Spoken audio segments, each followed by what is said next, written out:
Consider two individuals living in the same metropolitan area at the same point in their lives, both in their late 20s, each earning approximately $81,000 annually, which represents the current national midpoint.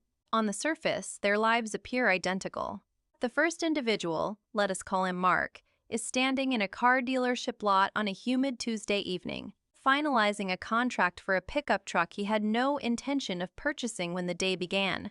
The salesperson repeatedly insisted that the monthly commitment was less than what he spends on daily snacks, a claim that is factually incorrect. But after 4 hours of negotiations, Mark has stopped performing the mental calculations. He is committing to $812 every month for the next 72 months, while currently holding only $420 in his savings account. His credit card balance has reached $7,100 and continues to rise. Mark is not a reckless person. He is simply following the standard blueprint of the typical consumer. The second individual, Elena, is seated at her dining table on a quiet Wednesday morning. Her computer is active, her coffee is fresh, and she did not need an alarm to wake up. She opted to take a personal day because she possesses the flexibility to do so, not because she has achieved extreme wealth. She has not. Elena maintains a reserve covering 5 months of living costs in a high-yield account, contributes consistently to a Roth IRA through automated transfers, and has fully owned her vehicle for over 2 years. She does not project an image of opulence and avoids discussing her finances on social media, yet she enjoys a full night of rest without the burden of calculating debts at 2 in the morning. Despite having the exact same income, these two people exist in entirely different financial universes. The distinction between these two paths is not a matter of luck. It comes down to 15 specific indicators, 15 distinct habits that separate those with true stability from those who are perpetually struggling. And a vast majority of people are unaware of which side of the line they occupy. I am Pam, and I likely spend far too much time scrutinizing economic data that would make most people feel deeply unsettled. If you have ever opened your banking application and questioned whether you are truly building a foundation or just doing an impressive job of faking it, please subscribe and engage with the like button, because today we are going to establish the truth. Let us begin the analysis. Before we examine the specific signs, I must highlight a very uncomfortable reality. We have been socialized to believe that being average equates to being secure, healthy, or normal. This is a fallacy. In today's economy, being average means you're among the 71% of citizens living from one paycheck to the next. It means you belong to the majority of adults who could not manage a $1,200 urgent expense without resorting to high-interest debt. The typical financial standing in this country is significantly more fragile than most care to admit, which implies that the threshold for actually succeeding is lower than you might imagine. Let us see if you have crossed it. Sign 1. You possess an emergency reserve that accounts for at least 3 months of your living costs. We start with the primary indicator of financial toughness, and it is the exact point where most people stumble. Based on recent data from 2025, only 51% of adults have accumulated enough liquid savings to sustain themselves for 90 days. A staggering 24% have no emergency funds at all, not a small amount, but literally zero. Further research from 2026 indicates that 62% of the population could not handle a surprise $1,200 bill without borrowing. $1,200 is not a catastrophe. It is a minor mechanical failure or a sudden household repair. Yet 6 out of 10 people view it as a debt-inducing event. This is what the absence of a safety net feels like in practice. It is a constant, low-level dread that never fully evaporates. It is why people feel the need to verify their available balance before entering a store. It is why an $800 car problem feels like a systemic threat rather than a nuisance. When the crisis arrives, 25% of people put the cost on a credit card to be handled later, meaning a temporary hurdle is transformed into a long-term burden at 22% interest. Without savings, a single emergency does not just hurt once, it continues to drain you for months. If you have even 3 months of expenses parked in an account right now, you are already performing better than half the nation by this metric alone. Sign 2. You are actively funding a retirement vehicle at any capacity. This may seem like a low standard, but it is not. Roughly 38% of the non-retired population has no retirement savings whatsoever. Median balances for those under 35 currently sit around $19,400. That is the middle point, which tells us that half of all young professionals have less than that saved for a retirement period that could span 3 decades. At modern withdrawal rates, that balance would cover maybe 9 months of basic housing. Congratulations on your 3-quarter-year retirement. Consider the mathematics. If you invest $250 monthly starting at age 25 with a 7% average annual return, you will have approximately $751,000 by age 65. If you delay that exact same effort until age 35, you end up with roughly $351,000.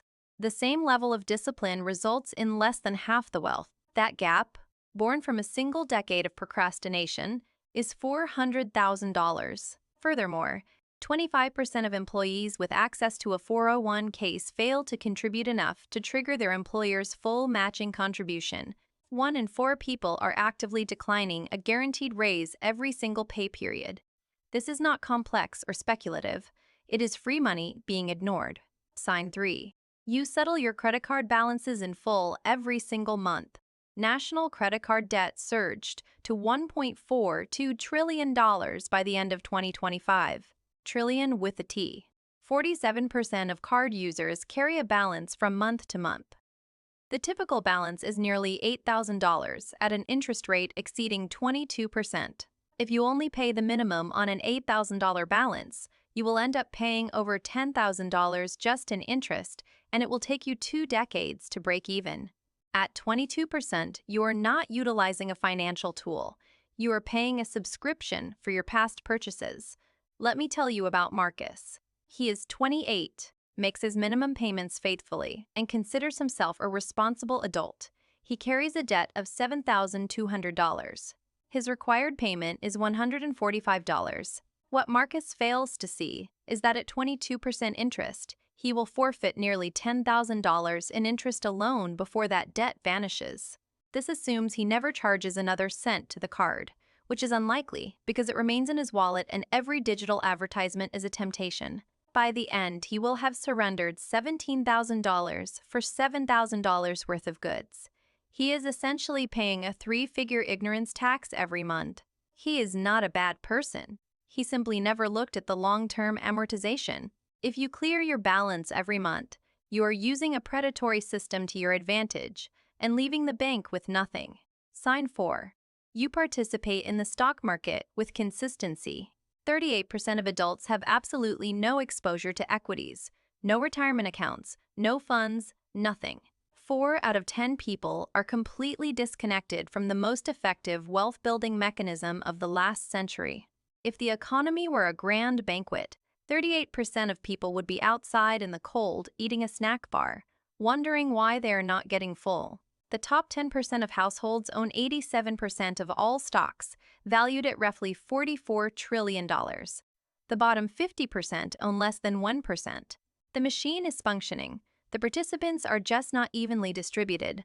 Less than 1 in 4 professional fund managers can beat a simple passive index over a 10-year window. You can pay a specialist, endure high fees, and still lose to a boring index fund that simply tracks the market. Automated, consistent, and unexciting investing is a superpower that most people either ignore or overcomplicate. Sign 5. You are saving more than 10% of your gross income. The national personal savings rate hovered around 5.2% in early 2026. The long-term historical average is over 8%. And experts suggest 15 to 20% for true security. We are currently operating at 5.2%. That is not a plan, it is a hope. The median household brings in $89,400 a year. At the current average savings rate, they are setting aside $4,600 annually. A household saving 15% sets aside over $13,000. That is nearly triple the progress on the exact same salary. If you invest that additional difference at 7% over 30 years, you're looking at nearly $960,000 in extra wealth generated by the same paycheck. That is not a windfall. It is the result of a percentage point shift maintained over time. We have covered 5 indicators. Reflect on this. Most people assume they are doing fine on these points. The 71% of people living paycheck to paycheck do not see themselves as being in a crisis. They see themselves as normal. That is the core issue. It is the belief that these precarious behaviors are acceptable. The next 10 indicators are where the discrepancy between perceived health and actual reality becomes truly startling. Stay focused. Sign 6. Your total net worth is a positive number. This should be the absolute baseline for financial existence, yet roughly 10% of households have a negative net worth. Self-reported data suggests this number could be as high as 31% across the population. Among the youngest generation of adults, 41% report having zero or negative net worth.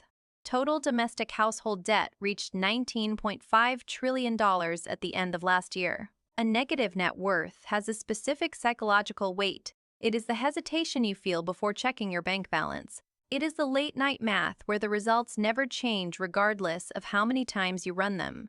Just being in the black, where your assets outweigh your liabilities, is a milestone a significant portion of the country has not reached. If your number is positive and trending upward, you are standing on firmer ground than many. Sign 7. You own your vehicle or maintain a very reasonable payment. The average monthly cost for a new car hit $825 recently. This is not for high-end luxury. It is the price for a standard vehicle for a standard consumer. 1 out of every 5 new car loans now carries a payment exceeding $1,000 per month. 6 years ago, that was a rarity. Now, it is a 20% probability. The typical loan term is now nearly 6 years, with many stretching to 7. You are essentially signing a 7-year contract for an asset that drops in value every time you turn the key. That is not a purchase. It is a commitment to wealth destruction with high-definition displays. Nearly 30% of vehicle trade-ins recently involved negative equity, with owners being underwater by an average of $8,100. They are paying $8,000 for a car they no longer drive while starting new payments on the next one. If you own your car outright, which only about 36% of owners do, you are winning. While others hand $800 to a lender for a depreciating asset, you are investing that money into your own future. Sign 8 involves the disciplined tracking of every dollar leaving your account. While 86% of people in this country claim to follow a financial plan, only 51% actually align their behavior with that claim. That gap represents a lot of wasted capital. The average person spends over $200 a month on digital subscriptions when every charge is identified, yet they estimate their spending at only $86. That $155 gap is the cost of forgotten trials and unused apps. You are essentially subsidizing a corporation's growth with money you forgot you had. Additionally, nearly half of social media users have made an impulsive purchase because an algorithm knew exactly when to show them a product. If you know precisely what you spend each month, rather than just guessing, you possess a level of self-awareness that is extremely rare. Sign 9. Your credit score is above 750.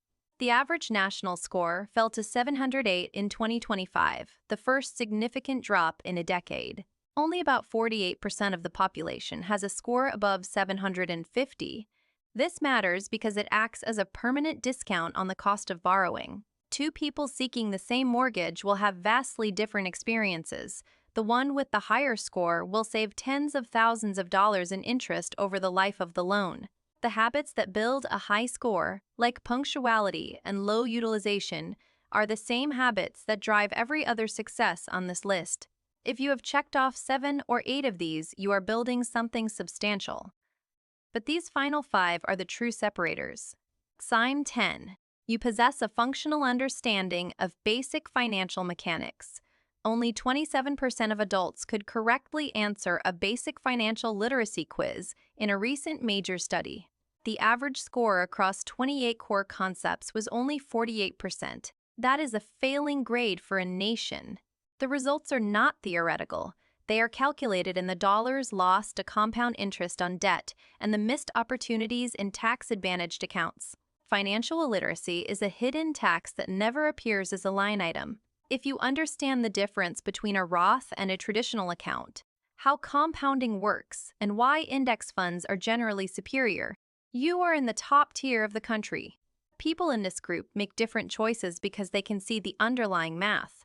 Sign 11, you have secured life and disability insurance. Only half of the country owns life insurance, and millions are unprotected because they assume it is too expensive without ever getting a quote. Disability coverage is even more ignored, with only 18% of adults having a policy, despite a 1 in 4 chance of needing it before retirement. If you were unable to earn an income for 6 months, nearly half of all households would face genuine hardship.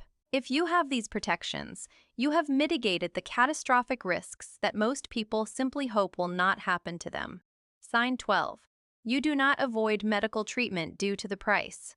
Over a third of adults recently reported skipping or delaying necessary health care because they could not afford the out-of-pocket costs, even among those with insurance.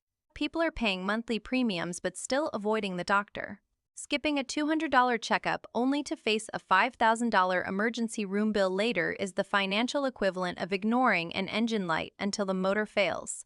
If you can handle a medical bill without falling into debt, you have a level of stability that a third of the country lacks. Sign 13. You have established more than one revenue stream. Roughly a third of people have a secondary income, but 61% of them say they literally could not survive without it. Most side hustles are not building wealth. They are just keeping the floor from collapsing. A secondary income that is additive, meaning it funds your investments rather than your rent, is a different category of freedom. Whether it is dividends, rental income, or specialized freelance work, 65% of self-made millionaires have at least 3 streams. If you have money coming in that you do not need for survival, you have moved from fragility to optionality. Sign 14. You have successfully avoided lifestyle inflation as your earnings increased.